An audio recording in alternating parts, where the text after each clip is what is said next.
Greetings, YouTube. Welcome back to the channel. First and foremost, I am excited to announce I just completed the hour and 20-minute conversation with KT1. That's how long it took to ask every question that was submitted.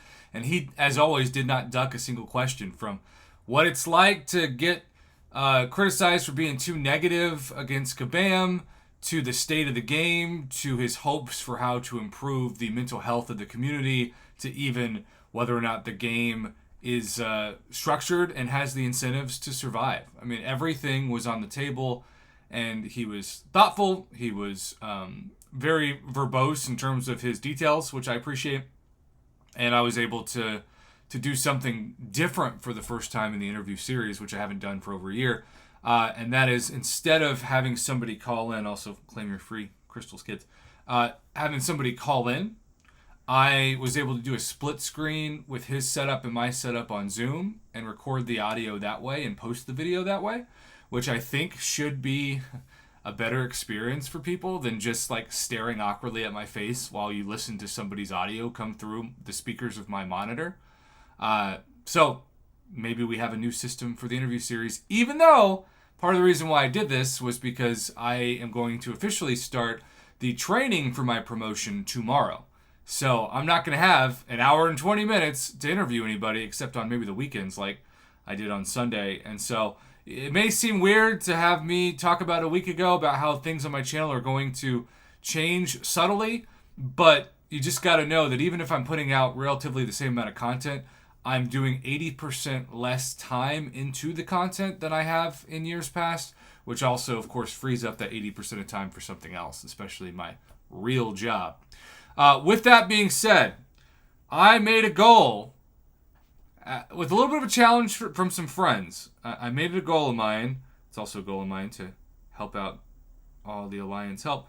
But I made it a goal of mine to actually try to see if I get in the top 1,000, which I haven't done before, for a featured arena. Now, we had a really exciting new Kindred arena coupled with a very basic Ant-Man arena. And so I knew almost nobody was going to be in the Ant-Man arena. And man, was I correct. You can see my arena win score of over 80 million got me placed 1,311. That's actually not a comforting sign at all for what I was hoping to do. So that is actually not encouraging. That is not encouraging at all. But what is encouraging is hoping to at least get the 5-star featured champion. And I put up the highest score I've ever put up for a featured 5-star. Because I wanted to make sure I got Kindred, because I hate fighting that guy and think that he's going to be, I mean, the 5-star is a 5-star, but the 6-star and certainly the 7-star, if you're lucky enough, could be the future of the game. Certainly the future of Battlegrounds defense. My Ant-Man score, which was just around 10 million, almost top 500, certainly top 600. And all I care about is the 3,000 6-star shards, so I'm thankful for that. And then check this out. I got 5-star Kindred, but it was placed 1,108. Place 1,108.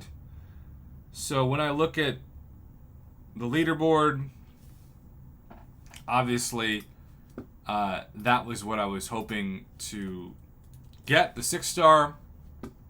And I was laughably not even close. I might as well title this video Not Even Close. I didn't expect to be close, but usually my 51 million score puts me at least in the top 1,000.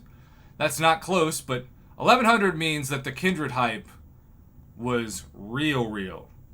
And if you really want Kindred, as always, the sub-featured champion should have the better drop rates, not great drop rates, but better drop rates than when you're featured. We have seen that in the data that we have followed for years in arenas. And Kabam wants more people in the arena because they're going to give some motivation for jumping into the arena in the Cap Alliance event that we'll get more details about, I'm guessing, in the next week or two, but that they hinted at in their Twitch Friday live stream. So Again, I'm excited to post. It'll be probably around 10 a.m. Central Standard Time tomorrow on Monday, my interview with KT1.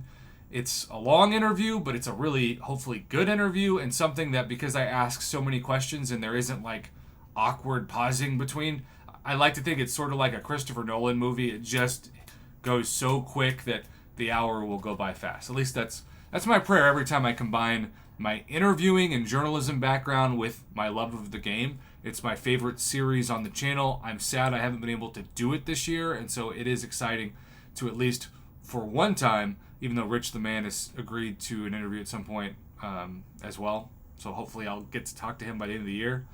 But yeah, that's the goal.